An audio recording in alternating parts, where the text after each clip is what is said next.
So let's talk about another of a very important topic of today's time that the real estate industry is facing today. Let's have our panel members for the first session of this conclave. So we have with us today our panel where we have the moderator, Mr. Gurdev Bhatia, Managing Director, Project Management, Middle East and North Africa from CBRE in India, who will be chairing this session. Let me introduce Mr. Bhatia. He has extensive experience in managing projects at the executive level for several major multinational clients, and he has introduced various best practices and processes to the division of project management in CBRE and has serviced more than 500 corporates in his career spanning over 20 years. Thanks, Mr. Bhatia, for joining us today. I now also welcome our speakers, introducing them in an alphabetical order. First of all, let me welcome Mr. Atul Desai, CEO and Executive Director, Prison Johnson's Limited, RMC India. Atul Desai brings with him over 30 years of rich experience in the industry. He's spearheading all the three verticals, commercial concrete, aggregates, and mega projects for RMC, and he possesses a strong business and leadership record as CXO and has a deep understanding of the consumer and business landscape in the Indian region. So that is what he will be bringing to this session today. We also have with us Mario Schmidt, Managing Director, Lingle Windows and Doors Technologies Private Limited.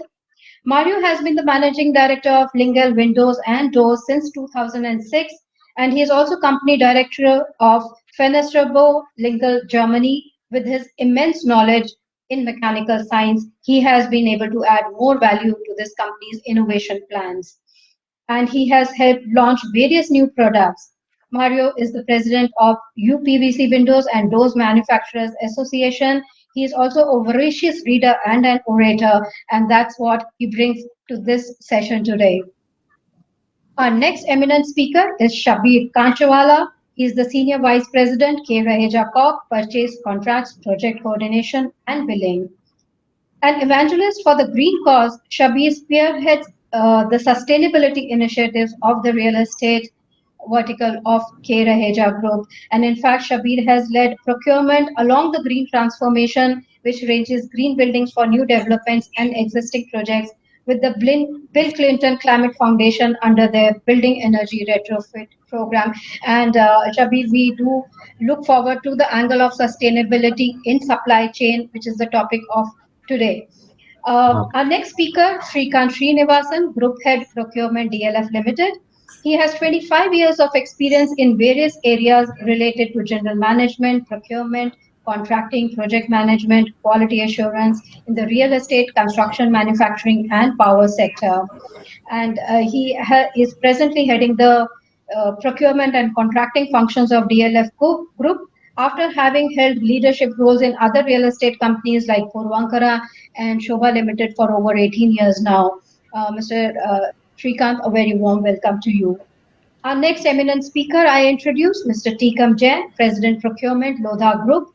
Mr. Tikam Jain holds a master's degree in engineering civil and has over 23 years of industry experience, spanning several organizations in the construction sector. Prior to joining Lodha Group, he worked as professional consultant with Shared Construction Company, which is part of Varsha Group, and he brings that immense knowledge of working with various organizations to this panel discussion. And let me once again remind our viewers, the topic of discussion for today is supply chain recovery from globalization to regionalization. Mr. Bhatia, over to you now. Thank you, Sapna. Just a quick voice check before I get going. Yes, please go ahead. Are you able to hear me? Okay, yes. Great. Thanks. Good afternoon, everyone, all my fellow panelists and the audience. Thank you for your time. As Sapna introduced, we are here to discuss about supply chain and a specific aspect of supply chain, which is to do with the recovery of the same. I'm sure everybody knows the context, why we're talking about recovery here.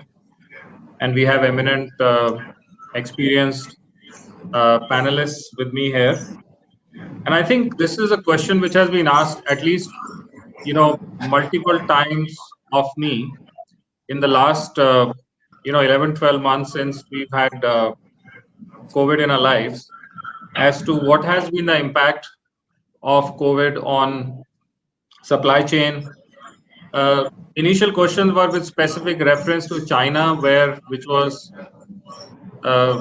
supposedly, and this was stated as the origin of pandemic. And then, so a lot of our clients, our partners started to ask us, what do we do about it? Will we ever be able to import from China as we always have? And then, of course, the whole world, as we know, has been impacted. So it's not just a China issue. I think it's an overall matter to be discussed. So I'm very glad that we're discussing it. It's a very specific aspect of supply chain.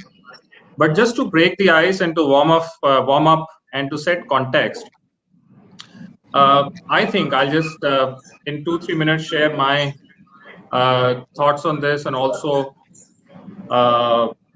some statistics and some very interesting data that I found online. One is from the way I look at it and from the domain that I operate in as a project manager. I think that aspect of supply chain is not really as well integrated in construction and real estate projects as it should be. So that's the one thought that I want everyone to keep in mind. The second thing is that construction per se, construction is a big part of real estate as we know it, is very typical. Supply chain as we've known it in manufacturing has been, I would say, kind of perfected. If you're an auto industry or in a steel industry, manufacturing is there has been so much research, so much development, so much training, so much education on supply chain and manufacturing that I think it goes very well. But construction, that investment has not been there on one stage. And the second part is that it's very unique. Unlike manufacturing, construction, every project is new. So you can't have the same, you can have the supply chain of basic materials, but every project has a different design, has a different cost parameter, location is different, client interests are different, and so many other things which are there. Every project is unique, and there are the parts and the materials that make a project could be very different from one to the other. That I think poses an additional challenge to supply chain. And very quickly, last but not least, I'll just share some statistics. So there was a survey done. I found a survey online which says that, how do clients, which is the end users or the buyers, look at supply chain as a subject? And what are the important factors when they use the word supply chain? So I don't think there is any surprise there that 84% of the respondents or the end users in this survey or the buyers in this survey said that price was the biggest factor that they look at when they talk of supply chain. Fine, so be it. It's important. Quality is the second and most important factor. And interestingly, the third or the distant fourth factor is about efficiency and the effectiveness of delivery of the supply chain network. So I thought that was a big statement that sprung out from this survey. And that I think that speaks a lot in what needs to be done. And especially also when we talk about, from globalization to regionalization, or who knows, it could be vice versa. And then, when from a issues perspective, of course, needless to say, the issues that end users and buyers, that they bring to the fore, the most prominent one is that timeline, that supply chain components are not always able to adhere to timelines. Quality, of course, is another aspect. Communication and the capacity of the supply chain network or the partners are the other issues. So I just wanted to set this in context as a kickoff. And needless to say, I think what we need to discuss today is that how supply chain can increase hugely the competitive advantage that real estate developers, owners, partners can leverage. It can reduce uncertainty. It can create accurate project plans, which can eventually, all of this can lead to client satisfaction. So at the end of all this is that the end users and the clients are satisfied, whether the client is a buyer or the client is an end user. So with that, I will, as the background, I will open this up to people who actually know about this subject. I'm not the expert on this subject. We have others who are. So, and the way we're going to run this for the audience is that because this is virtual, so it's a bit of a challenge. We have a set of questions. We'll go through question and answer way, and then in the end, we will have some time, hopefully, for audience question and answer as well. So first and foremost, and I'll just go in the order in which I have my, panelists on the screen. I have a general question which is open for everyone, which is that in the context of the last 12 months, and also if you want to expand on it overall, as the supply chain, the subject of supply chain exists. What are the challenges from your respective perspective? And I'll start with you, Mr. Desai. You have a end product, and then you rely a lot on the supply chain to create that end product, which then becomes a part of another supply chain, Mr. Desai. So you kind of grappling with it at both the ends. So what is your take on what are the challenges you faced in the last 12 months or overall, and if there has been any, and has that changed your perspective with relation to moving from global to local, or do you have any reflection on that, Mr. Desai? Thank you very much. I think all of us has passed through last 12 months, which we have never experienced in our lifetime. So a lot of learning on everyday basis, what we did it last practically 1 year. I can say that the pandemic has really had disruptions from both the side, from demand side as well as from supply side. When we look at the supply side disruptions, it starts from raw material shortage, mainly because some of the manufacturers are unable to produce as per their requirement or as per the market requirement because of severe labor shortage in most of the locations. Transportation is a big issue because availability of driver was not much in the. At the same time, a lot of restrictions was imposed by local police and government. So supply side disruptions is happened because of a manufacturer not producing the product at the same time, unable to transport the product as per the requirement. Demand side also there was a tremendous disruption because we being RMC manufacturers, we depend mostly on the construction sites, and construction sites were totally banned for several months. And major city was a real problem because competition the larger cities, and larger cities were more affected because of pandemic. So the challenge was from the demand side also. As such, the segment on which we were dependent upon, that was a real estate, at the same time some of the infrastructure projects. While the infrastructure is always have some leverage because of government decided to spend a lot of money. So infrastructure was supporting to us, but real estate was totally under the severe stress during the last couple of months. So demand side, there was a tremendous constraint. So I would say that the challenges for us was, if I summarize it, is a raw material shortage, manpower, labor shortage. Similarly, some of the product like admixtures, some of the chemicals which are normally imported. So import was also a big challenge, and because of poor transportation, the crude prices during the last 12 months has substantially gone up. That has affected the diesel cost, and our industry is a transportation industry. I always say that, and we are the guzzler of diesel and energy. So another challenge because of the pandemic was a severe increase in the diesel prices. So the cost side, there was a tremendous. So I would say the supply side, demand side, and cost side, there was a tremendous pressure and challenges what we faced during the last 12 months time. But I always believe that when the challenges are there, it makes a difference between a leader and other companies. So if you are stronger, then stronger becomes stronger, and weaker become more weaker during this sort of period. And the best part of situation for us is as a community during this period of time, the readiness to change was the highest.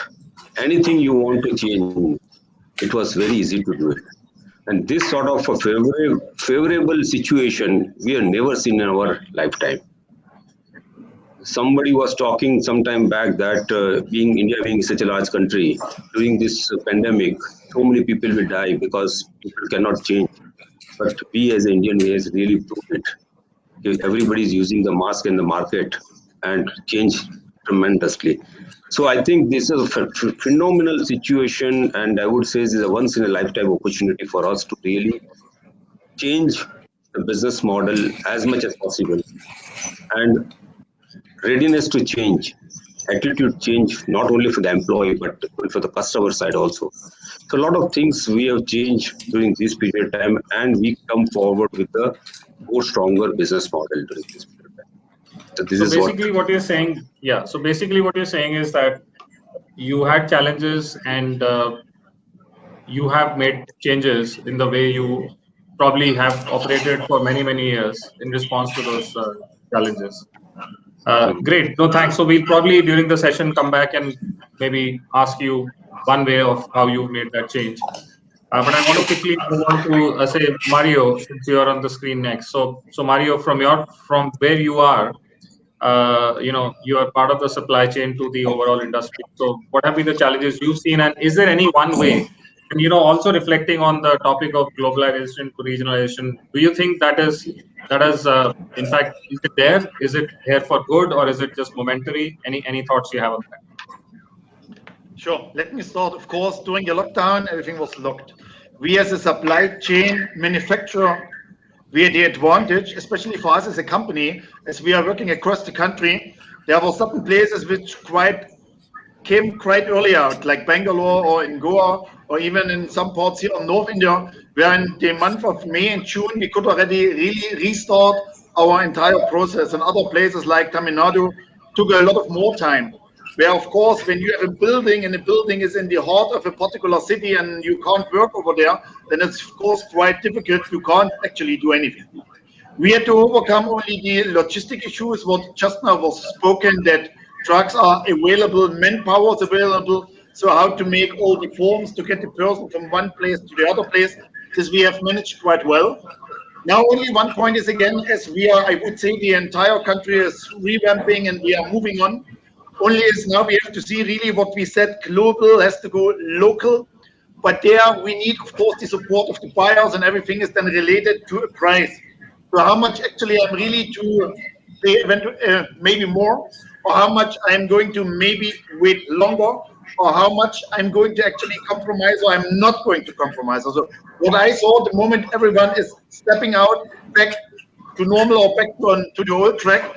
The entire things has moved towards the same situation what we had before. Important is for us, from the supply chain, we have to give the best product as the best price. Then we can, of course, compete with anyone across the world. But overall, not saying just now pandemic is over and everyone will procure only locally. It's a good wish. But for us, it's the demand to be competitive, to have the best price, the best quality. What is the world standard, or what you just said, what was imported from China or elsewhere? We have to give it at the same time. Important is what we are saying now, even since funds and everything is much more in trouble than before. Now, hopefully, everyone will realize that time is actually money.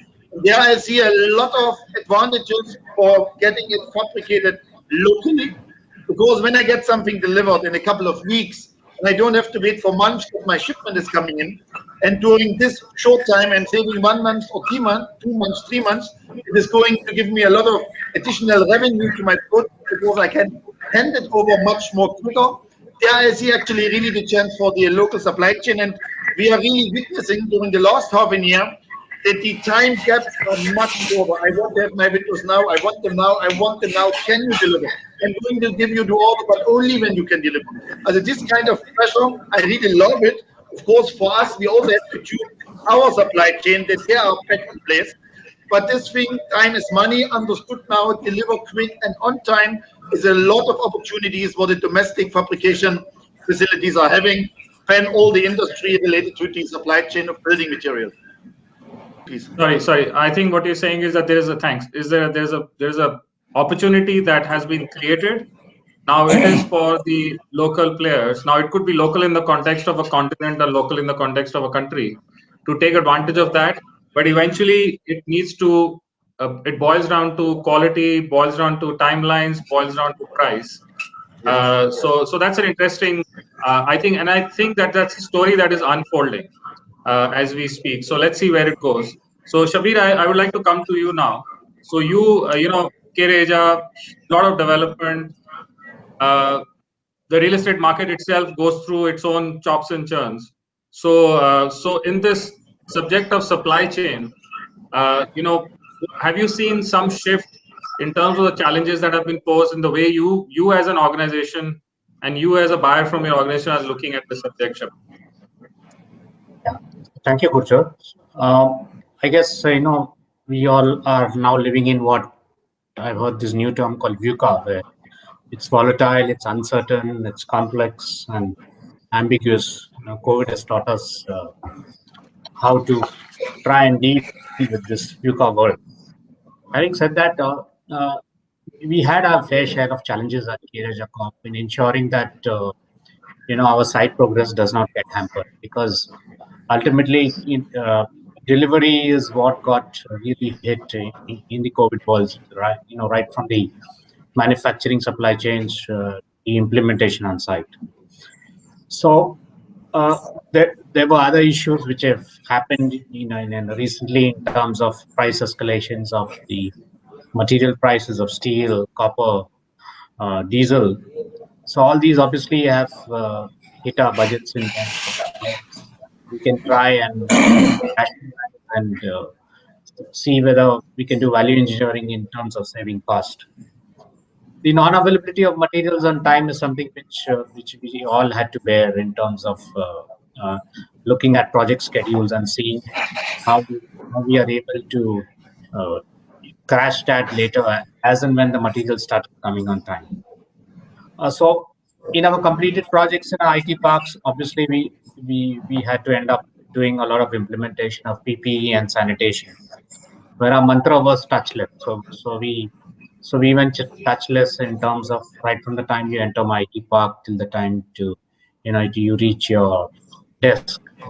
What it primarily means is, like, if you go into a toilet, you're going to have a touchless tap, you're going to have a touchless soap dispenser, you will have a foot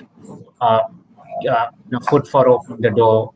So all that kind of helps, right from the time you enter the lift. So when the lift is also touchless, with a swipe of a hand, you could probably go up and down. And once you enter the lift, then you can quickly whisper your floor number. So that kind of helped us in ensuring that our IT parks in the west and south, the Mindspace and the Compo Zones, opened up. Of course, we had our additional costs in terms of we've installed thermal check cameras, we've installed the elevator automation, which I just mentioned. So all that had a cost, but in giving the kind of confidence to our rental customers so that they come back. There was obviously a cost in terms of providing labor camps with proper social distancing, isolation rooms, sanitation. So that was another cost which we looked at. And then imported goods, right? We all faced of how we looked at longer custom clearance times, sanitation of goods. We had goods in transit from, whether it was CP Sanitary from Europe or from anywhere else, that kind of got stuck, and we had to look for alternatives. So I guess what COVID has taught us is that, we need to look at supply chains regionally and within India or nearby around India, where the transit time does not get affected with the second wave happening in the very cold countries of the world.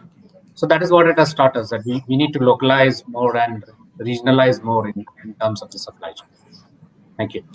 I think that's an interesting take, Shabir, because I think you kind of build up the conversation from bottom up, if I can call it that. So you were talking about what the end users or visitors to your IT parks and buildings face, and how does that then back up into affecting the subject of supply chain, and how do you need to have an open mind and and relook at how this procurement is happening. Some of the critical things maybe are procured locally so that they are readily available in time at a reasonable cost, and everything else probably can go on as it was earlier. So that's an interesting. Thanks for that insight. Mr. Jain, coming to you now. Lodha, again, a lot of real estate development already happening in the fore as well. So I'll be really curious to know from you. And you spent many years with the group. So what is the big change that you've seen in the way you are approaching, say, the entire subject of supply chain, and also specifically in that procurement in the last 12 months that you've seen? Thank you, Gujot. I am responsible for the entire group's procurement other than the land. So my primary responsibility was basically to monitor all my projects which run in time and not affected much by the cost and all. So I divide this supply chain into the two parts. One is the labor component and the other is the material component. So first I will discuss the labor. As a pandemic, when it started, the migration of labor was but natural. It was a natural phenomena. And everyone in the industry was concerned about that. If the labor has gone, then how will we complete our projects? But I was quite confident personally that labor cannot stay much to their natives, because there are no projects surrounding to their natives. And yes, there was a lot of talk going on by the government and all that the projects are coming, projects will start. So there is no movement of the laborers to the areas. But it was just talk, and the time has come, labor has moved to the sites. Although our contractors has to do a lot of hard push to them, they have to incentivize the laborers. And we also, as a developer, what we have done is basically we have taken utmost precautions for their health, for their safety, security, social distancing. And initially we provided them the food also. So we give such a confidence to that laborers that if they come back and they work for our projects, they are fully safe. And so now I think after that, we are not facing at all a labor issue. Now I come to the material side. We didn't face much problem on the procurement of the material. We planned our sites in such a way that if the material is available and we feel that it is going to be a scarcity, we did our internal planning in such a way that for local material, we don't face any issue. Yes, for the material which was supposed to be import, it was a big challenge for us. I share one example. We were to import a lot of wallpaper for one of our prestigious projects, and the project timelines were also tight. It gives us the opportunity to explore the Indian market for this wallpaper, and we were very successful and could implement that. And now we are procuring from the local supplier. So in nutshell, basically, there are two components from my side on the labor and the material. On imported material, yes, we face the problems, but the local material we could manage with our internal sites and resources. And labor is not a challenge now after practically the pandemic is getting over now. Great, Mr. Jain, thanks. That's a great overview you've given by across the different components. And last, of course, but definitely not the least, Srikanth, I come to you. So apart from the general discussion that we're having about challenges, I'll probably take Mr. Jain's example, Srikanth. He said he started to procure wallpaper locally. So my question is also to you, besides the challenges, Srikanth, is these kind of changes, have you encountered any in the way you have approached this subject? And do you think they're permanent, or if you had this wallpaper example in your life, once the pandemic goes away, hopefully sooner than later, will you go back to importing it, or will you stick to this new way of procuring? So that's to you, Srikanth. So what's your take on it? Thanks, Gurjot, and good afternoon to all the eminent panelists. Sorry, Srikanth. Can I request the other speakers to put yourself on mute because we're getting a lot of background noise. Thanks. Thank you. Sorry, Srikanth, please. Okay, no problems. So yeah, I mean, to call the last 12 months challenging would be the understatement of the decade, or not the century. And I, for one, never ever in my wildest dreams imagined that I'd be, being a part of the real estate or the construction industry, would get an opportunity to work from home. I mean, that was always my dream, but anyways, it didn't last as long as I wanted it to. I was initially in Bangalore, and Bangalore kind of resumed operations quite quickly, and then Delhi, Bombay was a little different. But yes, of course, supply chain is always a challenge in real estate or construction, and add the COVID flavor or the pandemic flavor to it, it makes it even more, interesting, if I can call it that. So yes, I mean, like everyone else, we've had to look at, going local instead of global. We've had to kind of manage by revisiting some of the project specifications itself to try and make it more, of course, COVID friendly, and at the same time, more supply chain friendly. We've even gone to the extent of, let's say, disengaging some of the foreign architects or the foreign consultants that we had to engaging with, local architects or local consultants, considering that the turnaround time would be faster and they would be, more available to do a site visit or to engage with us in any sort of discussions. Yes, and insofar as the supply chain is concerned, yes, I mean, we've all had to deal with price increases, uncertainty in supplies, delays in shipments, challenges of pricing. In the last few days, of course, increase in customs duties, input prices of steel, diesel, commodities, all of that. In a way, we've also tried to do, or mitigate some of these challenges by trying to expand our supplier base, trying to look at more local sources, like I mentioned. And what we've done is, I mean, like Mr. Jain mentioned, we've also actually, canceled a couple of import orders. I mean, these were for doors, for wardrobes, for kitchens. Even we've gone for a fresh selection of some say wooden flooring item, which we were hitherto importing.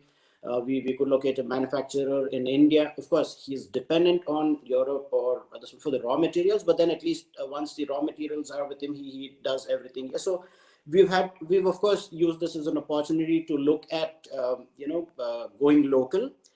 To answer the second bit of your question, yes, while there is a considerable shift in terms of our supply chain by trying to locate alternate sources locally, I would not go so far and call it a permanent shift. I mean, this could be the need of the hour, so we are all rising to the occasion, and we're trying to mitigate the current situation. While it helps us, identify good local vendors or good supply chain partners locally, that will, come in handy in the longer run. But I mean, given, for example, we have, high-end residential projects where we use a lot of marble. Now, unfortunately or fortunately, it has to come from, outside of India.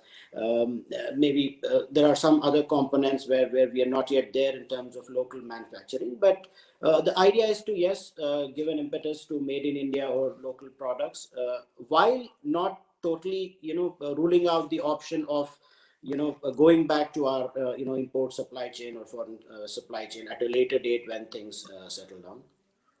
Sure, great. So Srikanth, I think I take two important points from what you said. So one is that it's probably too soon to put a line in the sand saying this is how it will be going forward. So I think we have to, as they say, watch this space for more. And the other part, which I think you said, which I think Mr. Desai, you mentioned, Shabir, you also mentioned, and is that those discussions and dialogues, so that if we need to go regional, if we need to go local, discuss that, call that out, talk to the supply chain providers, whatever you are buying, whether it's a service or a product, and so that they also know that you are in it for good. If they are able to supply you, as Mario, you were saying, to the cost, in the time, and in the way you want. So if it serves your purpose, why would you not keep it intact and like that? And that would be the permanent way to go in future as well. Great. I think that's great. So I don't want to just keep this discussion around the pandemic. I think we live that 24 hours anyway. So I want to bring in a little twist to this discussion. Shabir, I want to come to you and talk about technology. From where I see it, and pardon if I don't know enough, but the fact that I don't see a huge advent of use of technology when it comes to pure supply chain.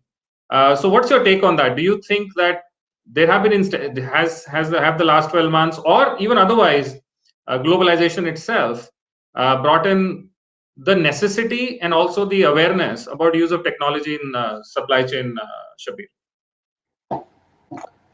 So, even when COVID was not there, there was a shift towards technology in the supply chain. Whether you look at using BIM technology, whether you look at try and using a software which would reduce your production cost and time.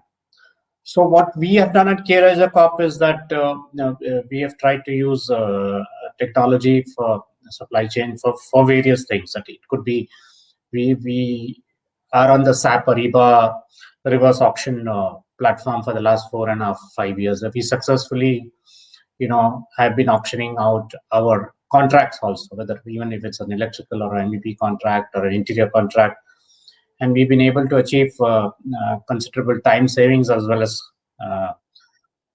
savings as huge as 8%, 10% in terms of what we had when we were doing this non-digitally. So that kind of helped us during the COVID, obviously, because we always had an internal approval also online. So we have a document management system from IBM, which kind of allowed the flow of approvals to happen, even during the pandemic. And in terms of supply chain, of course, billing and payment is also an equally important part of the process. So we had just started automating our billing process, and we kind of accelerated that and finished that so that all our payments go through RTGS. There is the only thing which was required during the COVID time was, say, physical checking of bills, when the site started at our various locations in the west and south of the country.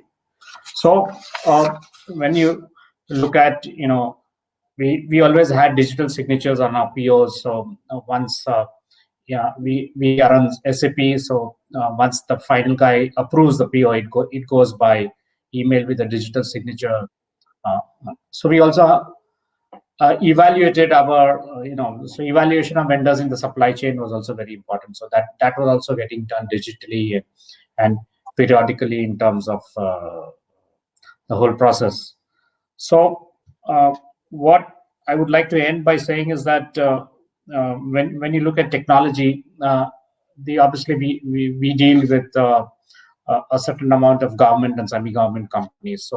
So that change also has come through. I mean, even in SAP Ariba, we've got guys from SAIL and RNIL who actually come in the auction platform, in addition to, say, Tata Steel or ArcelorMittal, or whether you look at, the RMC procurement, Atul Desai's company is also part of the procurement process.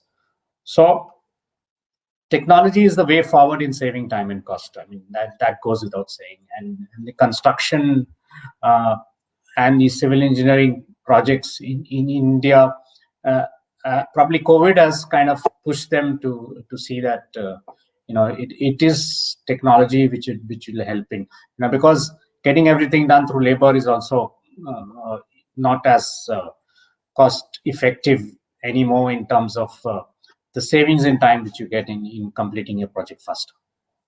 Thank you. I think that's a great point, Shabir. And what I would take from that is that technology again is a big subject. It could be anything from a mundane task to, you could devise a very sophisticated operational research based, algorithm based system in supply chain as well. So, but what I take from you is that at least it can take care of the administrative, mundane, repetitive jobs, where you don't necessarily need human intervention. Like you said, online auction, e-bidding, and then all of those, the way the payments are made, procurement, etc. So that's great, and then I think that will give time and focus to people who are involved in the entire process to focus on other qualitative aspects of supply chain. To work on the grant, so they will have more time. Everybody has 24 hours in their day, so they will have more hours to work on, how do they integrate it better? How do they look at aspects like quality, sustainability, client satisfaction through the aspect of supply chain? So great, thanks for that. And I think one of the important things which often is asked, and this was also asked as one of the question from the audience, a pre-question.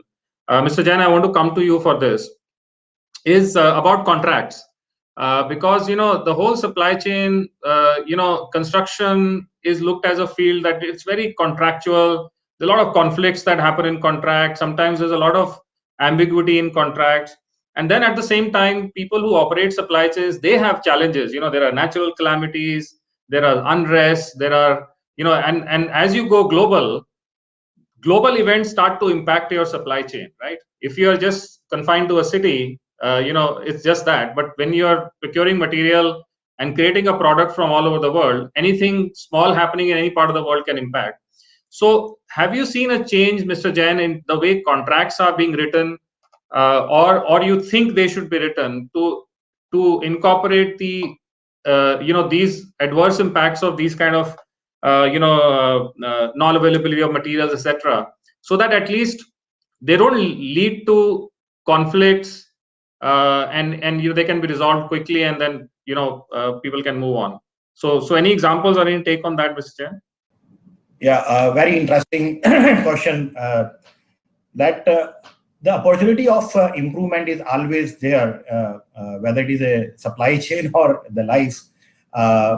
What I will tell is basically when we started our career, the contract size, the document size was too small in comparison to the present one.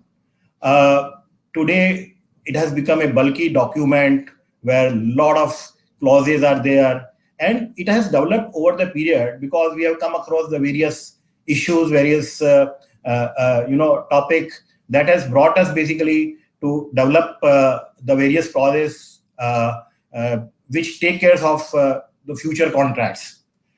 Actually, this pandemic has definitely raised a big concern on the force majeure clause also, where it is applicability even in future. We'll see that there is a new force majeure clause with a new language. Definitely, there is a scope of improvement in, say, for example, when IT introduced into the business, we have to develop some clauses for the IT also, and which have to be incorporated with the contractors. One thing I would like to bring to the audience that there is a big difference between dealing at the private sector level and the government sector level. In private sector level, we normally sit across the table and deal with the contractor. Although, yes, the contract is there, conditions are there, but we understand the contractor very well, and we try to resolve in a very, very mutual way. Only thing that we have to be very fair in the dealing. It is not that we want to squeeze the contractor and we want to take the advantage for our company only. I give the example, recently, one of our contract which is going on and the prices have gone up. Contractually, the contractor is not supposed to ask any increment from us. But we realize that if the contractor is left, we will not support him. He will not complete the job. So we have upfront called the contractor and discussed with him, and we arrive on some conclusion that this is the increment we are ready to give. So this is a win-win situation we have to create when this private sector I'm talking. Contractor takes the advantage when it is a government sector, and he definitely takes the advantage of interpretation of the languages and there we are really helpless, and the legal fraternity always think and come out with the new and improved clauses to cover those various aspects. So my conclusion here is basically there is always an opportunity to improve the contractual conditions, but to deal with private and government is a different ballgame. Sure, Mr. Jain, and no, thanks for that. And I agree with you that, yes, contracts specifically when it comes to say an item like force majeure would go through a change in the way those things are looked at. But I think what you said also, I'd like to build on top of that, which also I think Srikanth, you said that, people who are involved in these decisions, like yourselves and others, they need to think of not think of this in unidimension. It has to be looked at. For example, we all know that price rises in steel, cement are impacting. A lot of these discussions are going on, and a lot of contracts. So visibility, a discussion, awareness of to whatever extent you can get in terms of what's going to happen in future through these discussions, through these interactions, and creating that ecosystem where all the providers in that supply chain network come together and they share their thoughts and ideas together. I think that can be an important aspect, and I think that can also lead to what Mr. Jain said, less acrimonious contractual situations that can be avoided. But adversities will always be there. Again, I know, Shabir, you are very passionate about this, but I also want to talk to Mr. Desai about this first, and maybe then Shabir, you can add, is, we always talk about supply chain. As I said earlier, I could look some stats also that it's always looked at as procurement. But I think almost all of you touched on subjects like, sustainability is an opportunity there, quality is an opportunity there. How does supply chain impact? And Atul, you are perfectly positioned because your material then reflects in the end quality of how the building looks like. So what's your take on that? And sustainability. And you said yourself that you are one of the biggest guzzlers of, the fossil fuel. So would love your take on this. Very interesting question. In fact, I normally talk to my people that the great Taj Mahal would have not been so beautiful if Shah Jahan had asked for 3 quotation and going for the lowest price. I hope that comment is not for Shabir because he's your buyer. No, he builds Taj Mahal, so he never goes on L1. So he has a very smart understanding about transactional cost and lifetime cost. So when I talk about sustainability, I always say that it's a lifetime cost. And when we talk as a cost, I always believe that some people who do not understanding about the lifetime cost, they go on L1 quotation. So my say is if you want to have a lifetime cost reduction, then without the sustainability and quality, it's a fundamental, a pillar, a foundation of reducing the cost. So that is very important, and it's a part of the cost reduction only. And when we talk about the sustainability, we normally used to talk about reduce the consumption or recycle of a consumption. That's okay, is one part of it. But we have to really see the sustainability as a life cycle phases. Like it starts from acquisition, transportation, production. Okay, then even during the construction time, and ultimately at a use time. Is a lifetime sustainability cycle we have to build up. And in our business, when we look at, there's different phases, like when we talk about acquisition of raw materials, we have to really see that it should be more local so that bare minimum transportation can come. Similarly, a lot of supplementary products required. Like in our cost, the biggest cost is cement, and cement is one of the highest carbon dioxide generator in the world. But interestingly, the concrete is a carbon dioxide reducer. We consume carbon dioxide. So if you want to make a building more greener, then you consume more concrete, and that is a generate our more and more demand. So we have to really reduce the cement consumption as much as possible. So we always do a lot of research on supplementary cement products. They are like a fly ash. Fly ash is a waste and it's spoiling the land. So fly ash consumption, slag consumption, and there are so many other components what we normally use it. To reduce further the cement consumption, there is a lot of research can be done. We use a microsilica or some other components we use it. So that ultimately we make the concrete more sustainable and cheaper. Transportation is a big cost. And to reducing the transportation, there are different ways we have to look at, like going for the larger size fleet. Similarly, we depend more now, and we did a lot of research on the transportation side, and we realize that biodiesel can replace easily 35 to 40% of our normal diesel. So that's another area. What we do it on making the transportation more sustainable and ultimately reducing cost also. On a production side also, like we normally try to see it that we produce the concrete which has a comparatively which requires a least energy. So better technology we have to use it, so that we consume less energy. And when we consume less energy, we can be more competitive in the marketplace. So being a more competitive also, this is a very important. So I think we have to think from not only the one phase of when we talk about sustainability, it's not only one which says is a reduce consumption or recycle consumption. In a city like Mumbai, where a lot of redevelopment is happening now, yeah, and in redevelopment, the used concrete can be converted into the recycle aggregate. That's resolve a lot of problem. Otherwise, refilling of a land is a big issue in time to come in Mumbai. So these are the research work at the back of our back office are continuously doing to really make the things sustainable.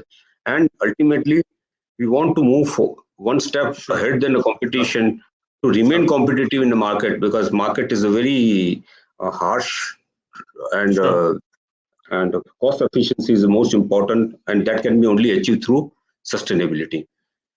Quality is another area which is important, because end of the day, if you cannot stand on a quality, you cannot have a long-term brand image. So to not only to achieve the quality for a day, but it should be a way of a life. And every day, one has to really question on whether anybody is ahead than you on a quality. So we have to compete with not only our benchmark internally, but also externally. So I think these are the two strong parameters. On that foundation only the cost can be achieved. So I think that's very interesting. And I was thinking of a parallel, which is not an industry parallel. And for example, now if you look at when it comes to hiring resources, the HR teams look for diversity candidates. If you know what I mean. So so basically, the agenda is being pushed at the source. So if you look at sustainability also, 20 years ago, 25 years ago, the whole idea started to gain ground in our country. And we built like millions and millions of square feet in the last 25 years. So at the project level, yes, I think sustainability has become a part of our DNA. Whether it's rating for sustainable projects or looking at other avenues. But I think we need to, what you said is, it makes a lot of sense, and I totally agree that we need to take it on, to a little more granular level at the component level, saying, okay, yes, when you talk of, say, building ratings and etc., that's fine. But let's look at, these aspects like usage of fossil fuel during supply chain, for the production, for distribution. And that would, I think, be the real movers that can contribute, and to the bigger topics of, say, whether it's quality, sustainability, and so on and so forth. No, great. So I'm sorry, I think this is a topic half an hour, 1 hour, less than 1 hour definitely cannot do justice. I have so many things I wanted to talk about and also take your feedback on. But unfortunately, we're at the end of our allocated time, though we started a bit late, but here we are. So I don't want to shortchange. Sapna, if there are any questions so I want to leave, a few minutes for that. So we'll leave it here as far as the discussion is concerned with everyone's permission. So Sapna, if there are any questions that the audience have for the speakers, please go ahead. Yeah. Mr. Bhatia, I think you rightly mentioned that there are a lot of things that we can be talking about in this topic, and 1 hour is just not enough. Mario, we have a question specially for you, where a person has asked, with all the focus on environment and sustainability and green products, are we going to see circular supply chain in India and in other countries? The focus on circular supply chain. So what we are doing as a company, we are, as the first one, we are showing in every quotation what is your carbon footprint.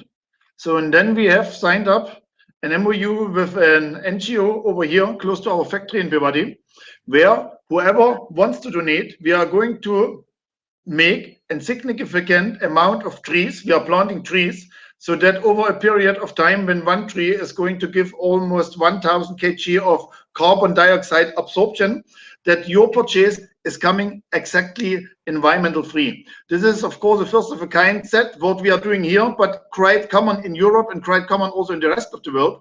When such kind of small things would be really widely adopted by the industry, by the developer, of course, we are seeing also many things that solar panels is now, it's a must, so that we are talking about that we can't dig for the groundwater harvesting, and all these things are already, the basics are really nice in place. So now only a little push from the government and more, more awareness from the consumer. The moment the consumer will ask, immediately it comes in, because then it becomes a USP of the particular area, of the particular developer, of the particular project. Consumer has to ask. Environment is a big topic, and it is, of course, going to come in this direction as soon as the consumer is more aware than today. That's right. I think that consumer awareness has risen quite a lot, in terms of green products, and we are seeing that change, and hopefully the product companies will also sync with that kind of demand. Shabir, you want to add? The companies, as Mario mentioned, it has to come from the consumer, because in another of our discussion, one said that consumer is more focused on tangible products. They are ready to pay for that. Maybe a home automation, they are ready to pay for that, their project, but construction material that they cannot see, they are a little apprehensive. Okay, I don't want to pay that extra cost. So would you like to add on to what Mario said? Yeah, so if you were to divide this in commercial and residential, yes. Can you hear me? Yeah, please go ahead. Yeah. So if you were to divide this into commercial Yes. and residential projects, the commercial guys, the kinds of guys we deal with in the IT space, they kind of understand, the savings in power and water. So obviously, if you draw less power from a coal-based power plant, you're doing your bit for your reduction in global warming. And if you draw less water, that also you're consuming less natural resources. Having said that, from a residential point of view, yes, the consumer is getting educated, not to the level which we desire. And like I've always been saying, it is the younger generation which is kind of driving this whole, product procurement or flat this way. In terms of buying a particular product, which is a green product, and we do have agencies now in India, whether it's an IGBC green product or a LEED certified product, which kind of demonstrate and validate the greenness of the product. So yes, the consumer asking for and paying for this is still far away in India. Thank you. Okay. Rightly said, commercial and residential, they are all different sectors. Where commercial, they are much more happy to pay for the extra cost for green materials because they understand the importance. Residential, probably consumer need a little more awareness on that.